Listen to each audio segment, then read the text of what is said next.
आम्ही यापूर्वी ज्या लोकसभेच्या जागा लढवलेल्या आहेत त्या जागेवरील त्या लोकसभा मतदारसंघातल्या सर्व प्रमुख काही सगळ्यांनाच आम्ही बोलू शकलो नाही, पण काही लोकांना बोलवून त्या मतदारसंघाची चर्चा, सद्य परिस्थिती याचा आढावा घेण्याचं काम आज केलं. उद्याही उरलेले मतदारसंघ आम्ही बोलवणार आहे, पण आम्ही जिथं लढतोय तिथल्याच लोकांना आता लढलेलो आहोत. मागच्या वेळी लोकसभेला 2019ला जिथं आम्ही लढवली सीट त्या सर्व कार्यकर्त्यांना विश्वासात घ्यायची छोटीशी प्रक्रिया आहे. आणखीन बऱ्याच कार्यकर्त्यांना बोलवणं आवश्यक आहे, पण पहिला टप्पा म्हणून आम्ही प्राथमिक चर्चा करण्यासाठी, माहिती घेण्यासाठी आज बैठक केली. उद्याही अशाच प्रकारची उरलेल्या लोकसभा मतदारसंघाची बैठक होईल. 18 जागा म्हणजे गेल्या वेळेस आपण लढवले 18 ते 20 जागा, म्हणजे यावेळेस राष्ट्रवादी किती जागांवर तयारी करते? रोज नवे डाएट, टेन्शन घेऊन आयुष्यच कडू झालंय. नम्मा होमिओपॅथीची औषधं गोड आणि मधुमेहाला पण देतात तोड. नम्मा होमिओपॅथी, आरोग्य संजीवनी. नाही, तयारीचा प्रश्न पुढचा आहे. फक्त त्या मतदारसंघात काय परिस्थिती आहे आणि सद्यस्थितीत मध्ये झालेले पक्षांतर वगैरे याचा परिणाम त्या मतदारसंघात काय झालंय याची चर्चा आम्ही करतोय. तयारी किती ठिकाणी करायची, काय करायची हे पुढे ठरणार आहे. अजून आम्ही त्याच्या बाबतीत काही ठरवलेलं नाही.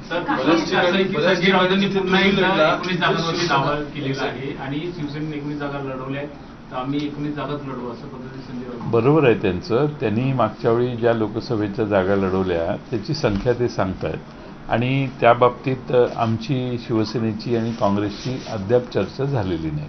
सर, दुसरा एक महत्त्वाचा मुद्दा आहे की शिंदे आणि भाजप एकत्र आले तरी सुद्धा भाजपने अशा मतदारसंघांवरती सुद्धा निरीक्षक नोंद दिलेले आहेत ज्या ठिकाणी शिंदे शिवसेनेचे सुद्धा उमेदवार असण्याची शक्यता आहे. तर तुम्हाला वाटतं की जागा वाटपावरून भाजप शिंदे शिवसेनेच्या संदर्भामध्ये अन्याय करते? त्यांचा तो अंतर्गत प्रश्न आहे, त्याच्यावर भाष्य करण्याची आवश्यकता नाही आहे. परंतु काही माहिती जी काही थोडी बहुत कळते त्यात अशी माहिती आहे की शिंदे गटाचे बरेच खासदार शिंदेंच्या तिकिटावर उभे राहू इच्छित नाहीत. बऱ्याच लोकांना त्यातल्या भाजपच्या तिकिटावर उभं राहण्याची इच्छा आहे आणि त्यामुळे शिंदे गटाची पंचायत झाली आहे. आणि तसं झालं तर महाराष्ट्रातला शिंदेंच्या बरोबर जे गेलेला शिवसैनिक आहे तो पुन्हा मोठ्या संख्येने उद्धव ठाकरेंच्याकडे जाण्याची शक्यता आहे. आता मागच्या वेळी तुम्ही ज्या ज्या ठिकाणी जागा लढला होता तिथे बऱ्याच ठिकाणी शिवसेनेचं तुम्हाला थेट आव्हान होतं. आता शिवसेना उद्धव ठाकरेंची तुमच्यासोबत आहे. कशा पद्धतीने परिस्थिती टॅकल करायचा प्लॅन तयार झाला? प्लॅन तयार झालेला नाही, कारण चर्चाच अजून सुरू केलेली नाही. आम्ही चर्चा करू, त्यावेळी बरेचसे प्रश्न आम्ही सोडवू शकू. मला त्याच्यात अडचण वाटत नाही. विचारलं की तुम्ही निवडणूक लढायला तयार आहेत का किंवा निवडणूक लढणार आहेत का? आम्ही कुणालाही तुम्ही निवडणूक लढायला तयार आहेत का असं विचारलं नाही. कुणाला काही नावं सुचवायची असतील तर सुचवा असं सांगितलंय. आणि कोणाला इच्छुक आहेत असा पक्ष कधी विचारत नाही. ज्यांना इच्छा असेल ते पक्षाकडे येऊन इच्छा व्यक्त करतील, त्यावेळी आम्ही त्याचा निर्णय करू. आज कोणाची नावं आम्ही घेतलेली नाही. सर, आपण एक पॅटर्न बघितला होता की गेल्या वेळेस ते अनेक वर्ष खरं मंत्री राहिले आहेत, आमदार आहेत, अनुभवी, त्यांना आपण लोकसभेमध्ये उतरवलं होतं मैदानात. यावेळेस असा काही राष्ट्रवादी विचार करते का की ज्यांचा अनुभव आहे, ज्यांनी राज्यात अनेक वर्ष काम केले, त्यांनी आता पुन्हा एकदा लोकसभेसाठी जावं? नाही, प्रत्येक मतदारसंघात वेगळी परिस्थिती आहे. परिस्थितीला गरज लागली आणि आवश्यकता वाटली तर तेही करावं लागेल. पण ते त्यावेळी अजून आम्ही उमेदवारांच्या नावापर्यंत आलेलोच नाही आहे. त्यामुळं सध्याची राजकीय परिस्थिती, मधल्या झालेल्या घटनांमुळे जे सत्तांतर झालं त्यानंतरची परिस्थिती याचा आढावा घेण्यासाठी आमच्या या बैठका चालू आहेत. सर, फडणवीस आज राज ठाकरेंना भेटायला गेले होते. गेल्या काही दिवसांपासून राज ठाकरेंचा सूर जो आहे तो विरोधी पक्षांबरोबरचा दिसतोय. त्यामुळे अशा पद्धतीने भेट होते का? कारण की वेगवेगळ्या भूमिका राज ठाकरे घेताना दिसतात. आता हा प्रश्न आपण फडणवीसांना विचारला तर जास्त बरं होईल. मला काहीच माहिती नाही की ते का गेले, त्यांना राज ठाकरेंच्या मदतीची आवश्यकता आहे किंवा त्यांना राज ठाकरेंच्या शिवाय आता जमणार नाही. हे सगळे जे प्रश्न आहेत ते फडणवीसच त्याचं उत्तर देतील. मला माहीत नाही काही. सर, आपली महाविकास आघाडीची एक पहिली बैठक झाली, पुढे ही बैठक कधी होणार आहे? कारण जी चर्चा होती आपली समिती होणार आहे, तिन्ही पक्षांची 2-2 सदस्यांची मग चर्चा होणार आहे, याबाबत पुढे कधीपर्यंत चित्र स्पष्ट होईल? लवकरच होईल. आम्ही ठरवलेलं आहे तिन्ही पक्ष एकत्रित बसायचे. मला वाटतं माझ्या माहितीनं सर्वच पक्ष चाचपणी करतायत. आमचे उरलेले 2 मित्रपक्ष जे आहेत तेही चाचपणी करतायत. त्यामुळं त्या चाचपण्या पूर्ण होतील एखाद्या आठवड्याभरात आणि लवकरात लवकर पुन्हा आम्ही एकत्रित बसायचा प्रयत्न करू. सर, हिंदी में पूछना चाहेंगे कि आज उद्धव ठाकरे कैंप ने जो बोला है कि बहुत सारे एमएलए और एमपीज शिंदे कैंप के हमारे पास आने की संभावना है, उसको आप कैसे देखते हो? आपको ये सच लगता है कि ऐसा कुछ संभावना हो सकता है, पॉसिबल हो सकता है? मुझे मालूम नहीं है कि क्या उसकी बैकग्राउंड है. अगर वो बोल रहे होंगे तो सच भी होगा. संजय राउत ने ट्वीट करके भी ये दावा किया है. संजय राउत की तो आप लोगों से बातचीत होती रही है, बहुत कई बार ऐसी इन्फॉर्मेशन वो करते हैं, बाद में सही साबित होती है. आपको लगता है इसमें सच्चाई है? 22 विधायक, कई सारे सांसद इस वक्त दोबारा ठाकरे ग्रुप के संपर्क में? नहीं, अभी किसी ने सवाल पूछा था कि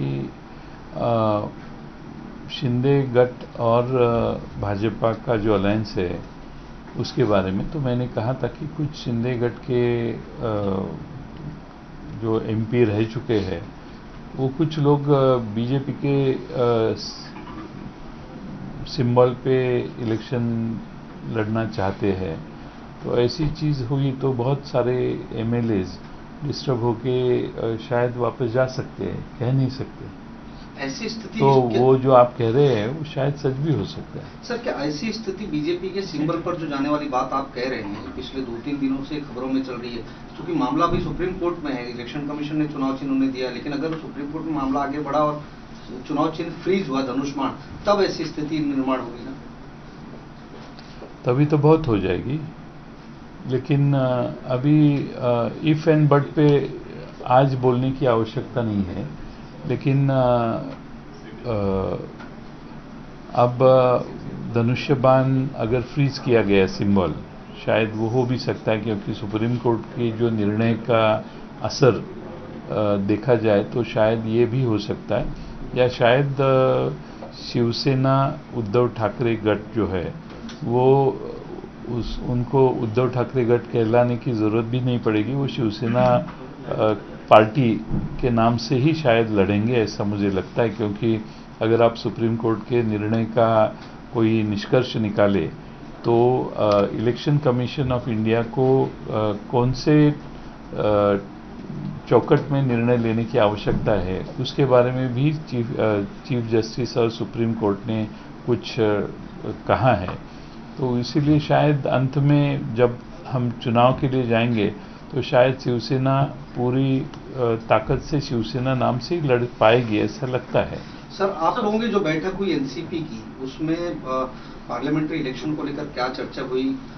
क्या जो इच्छुक उम्मीदवार हैं उनसे भी कुछ डिटेल्स मांगी गई है क्या? और खास तौर पर एनसीपी का जहां गढ़ रहा है वहां शिवसेना आपके सामने हमेशा लड़ती रही है, तो क्या इस मुद्दे पर भी चर्चा हुई क्या? क्योंकि सीटों के बंटवारे पर उस समय आप लोगों के लिए भी टफ टाइम होगा. नहीं, ऐसा है कि जहाँ तक नाम का सवाल है, हमने किसी को नाम नहीं मांगे.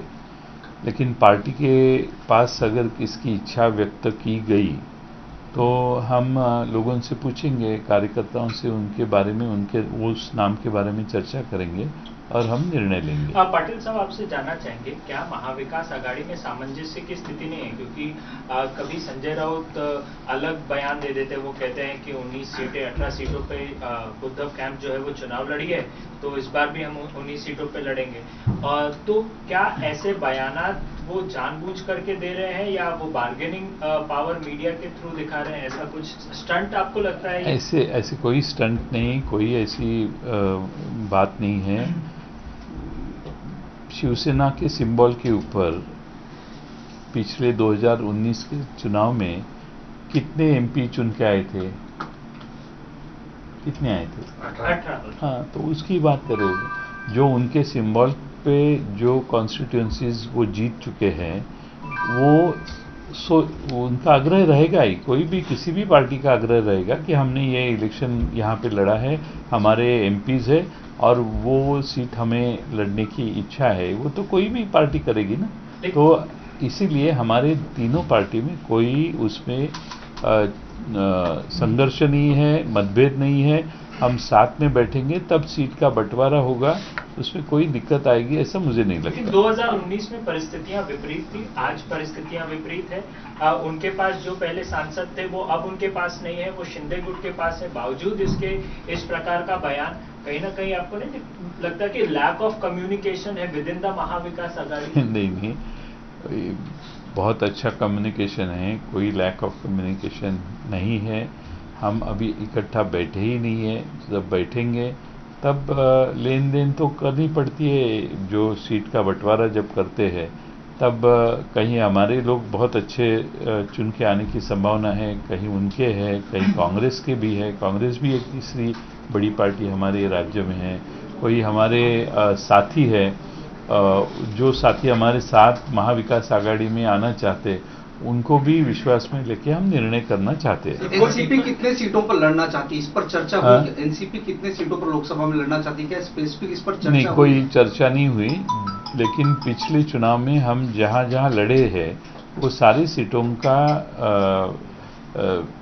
अंदाज, यानी सीटों के वो वहां के नेता और कार्यकर्ताओं से हम बातचीत शुरू की है। सर सीएम ने भी ये बोला है कि जो नया सीलिंग बन रहा है बांद्रा से अंधेरी, उसका नाम सावरकर जी पे रखना चाहिए, हम रखेंगे, तो उसको एनसीपी कैसे देखती है, महाविकास आघाड़ी कैसे? नहीं, जब वो पूरा होगा तब उसके ऊपर बात करेंगे। जो अभी बात हुई नहीं है उसके ऊपर सीएम कुछ भी कहेंगे तो भी हम, जो बात पूरी होती है उसके बारे में हम बात करते हैं। जो बात अधूरी है या शुरू ही नहीं हुई उसके बारे में जल्दबाजी करना ठीक नहीं। आक्रमक झालेले आहेत, यांच्या विरोधात आक्रमक झाले आहेत। आज ते हरिद्वार येथे गेले आहेत, त्यांचे जे पदक आहेत ते गंगेत विसर्जित करणार आहेत, कसं बघता? देशाच्या इतिहासामध्ये, जगामध्ये आपल्या देशाच्या वतीने काहीतरी विशेष कामगिरी बजावली, सुवर्ण पदकं मिळवली, वेगवेगळ्या खेळात पदकं मिळवून आलेले खेळाडू यांना रस्त्यावर खाली पाडलं जातं, महिला खेळाडूंना खाली पाडलं जातं, त्यांच्या तोंडावर पोलीस बुटाने पाय ठेवतात। एवढा निगृण आणि अत्यंत लाजिरवाणा प्रकार भारतात यापूर्वी घडला नाही। भारतामध्ये ऑलिम्पिक असो, एशियाड असो, देशपातळीवरच्या स्पर्धा असोत, या ठिकाणी नॅशनल खेळला तरी आपण त्याला आदराने पाहतो। राज्य स्तरावर एखादा खेळाडू गेला तरी गावाला, तालुक्याला, जिल्ह्याला त्यांच्याबद्दल आपुलकी असते। हा तर नॅशनल खेळ, जागतिक दर्जाच्या खेळात प्रावीण्य मिळवलेल्या मुलींचा अपमान आहे। आता त्या मुली इतके दिवस बसलेल्या आहेत, उपोषण आहे, धरणं धरतायत, त्यांना त्या ठिकाणी त्यांना बसलेल्या जागेवरून हटवणे, त्यांना मोठ्या प्रमाणात तिथून पळवून लावणे, त्यांना 10-10, 15-15, 20-20, 25-25 स्त्री आणि पुरुष पोलिसांनी पकडणे, हा अत्यंत निषेधार्ह प्रकार आहे। असा प्रकार देशात कधी झाला नाही। देशातली सत्ता ज्यांच्या हातात आहे ती किती असंवेदनशील झाली आहेत, त्याचे हे पुरावे देशातल्या खेळाडूंच्या समोर आहेत। देशातले सगळे कुस्तीगीर, देशातले सगळे खेळाडू, मग ते क्रिकेटमध्ये असो, फुटबॉलमध्ये असो, हॉकीमध्ये असो किंवा व्हॉलीबॉलमध्ये असो किंवा कुस्ती क्षेत्रात असो, या सगळ्या क्षेत्रातले खेळाडू आज देशातल्या सरकारची निषेध व्यक्त करतायत। जर अशा महिलांना अशी वागणूक दिली जात असेल तर मग देशातल्या इतर खेळाडूंच्या बाबतीत काय, असा प्रश्न देशातल्या जनतेच्याही मनात आहे। आणि राष्ट्रवादी काँग्रेस या झालेल्या परवाच्या प्रकाराबद्दल आम्ही निषेध व्यक्त करतो। सर, जो मंदिर ड्रेस कोड का मामला चल रहा है, पिछले कई दिनों से कई अलग अलग शहरों में मंदिरों के लिए ड्रेस कोड लागू किए गए हैं। आज भी अमरावती में मीटिंग हुई, मंदिर जो संगठन बनाया गया उसमें ये कहा गया कि 25 मंदिरों में ड्रेस कोड लागू किया जाएगा अमरावती। कैसे ड्रेस कोड? मंदिरों में इतनी करने के लिए सभ्य तरीके से कपड़े लोग पहन कर जाए, इस तरह का एक ड्रेस कोड अलग अलग शहरों के मंदिरों में लागू अलग अलग संगठन द्वारा, हिंदू संगठनों द्वारा किया जा रहा है। इसको किस तरह से देखते हैं? क्या ये, क्योंकि ऐसे संगठन है जो कहीं ना कहीं डायरेक्टली बीजेपी से ताल्लुक रखते हैं या उनको सपोर्ट करते हैं उनकी विचारधारा, क्या ये ध्रुवीकरण की एक कोशिश है की जा रही है? मंदिरांच्या बाहेर बोर्डही लावले, शॉर्ट पैंट वगैरह, शॉर्ट पैंट या लड़कियों मंदिरों को लेकर के ड्रेस कोड लागू करना वाजिब लगता है आपको? एक प्रकार का ड्रेस कोड मंदिर जाने के लिए सब इस सलीके से कपड़े पहन कर जाए, ऐसा क्या? मैं अब तक बहुत आपके सवालों का जवाब दे चुका हूँ। ये सवाल का मैं अलग से जवाब दूंगा। आज जो मैंने कहा है इसके ऊपर मेरा ये सवाल का जवाब छा जाएगा, और अब तक जो बात आपसे हुई है वो उसके ऊपर अंतिम सवाल अन्याय होगा। अंतिम सवाल ले लीजिए। आज छगन भुजबल साहब ने सावित्रीबाई फुले और उनसे जुड़े इतिहास को लेकर के छेड़छाड़ का जिक्र किया। एक सवाल इसी से जुड़ा हुआ है। दिल्ली यूनिवर्सिटी में अब छात्रों को सावरकर का इतिहास, वीर सावरकर का इतिहास महात्मा गांधी के पहले पढ़ाया जाएगा। वो चैप्टर इंक्लूड किया गया है, बाकायदा एक चैप्टर। आप कैसे देखते हैं? कुछ दिनों के पहले महाराष्ट्र सदन जो दिल्ली में है, जो भुजबल साहब के निगरानी में तैयार हुआ, वहाँ पुण्यश्लोक अहिल्या देवी होळकर और सावित्री देवी फुले, ये दोनों की वहाँ पे छोटे बस स्टैचू लगाए गए थे। सावरकर जी का सम्मान करने के लिए सरकार कुछ भी कार्यक्रम करे, हमें उसके ऊपर कुछ कहना नहीं है। लेकिन जो दोनों स्टैचू बाजू में थे, वो स्टेयरकेस के दोनों बाजू में, उनको हटाने की जरूरत ये सरकार ने की है, क्योंकि इनको ये जो महान हमारी महाराष्ट्र से आगे आए हुए दोनों महिला है, जो महाराष्ट्र को या पूरे देश उनको मानती है, उनके कार्य को मानती है, उनके स्टैचू दूर करके सावरकर का सम्मान करने की कोशिश जो सरकार ने की है, इससे ये दोनों स्टैचू दूर करने के बारे में महाराष्ट्र के जनता को बहुत बड़ा दुख हुआ है। राष्ट्रवादी ने इसका बहुत गंभीरता से उसके ऊपर आक्षेप लिया है। अभी आज की बात है कि दो पोस्ट है, दो वर्तमान पत्र जो है, यानी दो वेबसाइट्स है, उसके ऊपर सावित्री देवी फुले इन्होंने जो स्कूल्स चालू किए थे उसके बारे में बहुत गंभीर और आक्षेपार्ह टिप्पणी की गई है। कल ही हम महाराष्ट्र के मुंबई के पुलिस कमिश्नर साहब को, मैं, अजीत पवार साहब, भुजबल साहब, तटकरे जी, हम सारे मिलके उनको जाके मिलके हमारी तकरार दर्ज करने वाले हैं। ये महाराष्ट्र में और देश में जानबूझ के कुछ लोग जो हस्तियां है इस देश में, जो महान नेता है, उनके ऊपर खिलाफ जानबूझ के कुछ न कुछ लिखते हैं, जो पुराने समय हुआ नहीं, इसके नए लोगों को अलग दिशा में लेके जाने की प्रयास कुछ लोग इस देश में कर रहे हैं, और उसके लिए बहुत गंभीर आक्षेप हमने लिया है। कल हम जाके सीपी मुंबई को भी मिलने वाले हैं, और ये मैं इसलिए बता रहा हूं कि अभी देश में इतिहास बदलने की कोशिश कुछ लोग कर रहे हैं, और ये गंभीर है। सर, संजय राउत ने कहा था कि चुनाव के समय लोगों को थोड़ा थोड़ा सेक्रीफाइस करना पड़ेगा। क्या एनसीपी किसी तरह के सेक्रीफाइस करने के लिए रेडी है, किसी तरह का सेक्रीफाइस करने के लिए सीट शेयरिंग को लेकर? देखो, कोई भी अलायंस होता है तो सबको सेक्रीफाइस करना पड़ता है, और हमारी तीनों पार्टी इकट्ठा आके मिलजुल के इलेक्शन लड़ना चाहती है, तो इसीलिए सेक्रीफाइस तो सबको करना पड़ेगा। Sir, just another question connected to the Can previous this be a one. last question? Yes. Promise, sir, promise. You think that by molding the history, the BJP government is trying to penetrate the ideology of Hindutva over socialism? You are absolutely right. I'm asking you, sir. I'm saying yes. In your words, No words. I agree with you. I totally agree with you.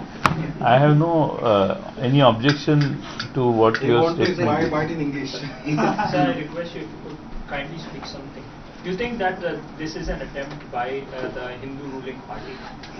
No. There is a systematic attack on the history of India, and we have developed one, before independence, there is a history to this country.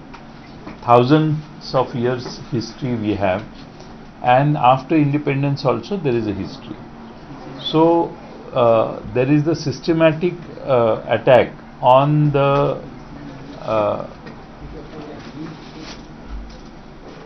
main concepts which have come together in making the concept of India. So India as a whole, different parts, there are different ideologies, and all have come together, and this India is formed. So India is a federal structure.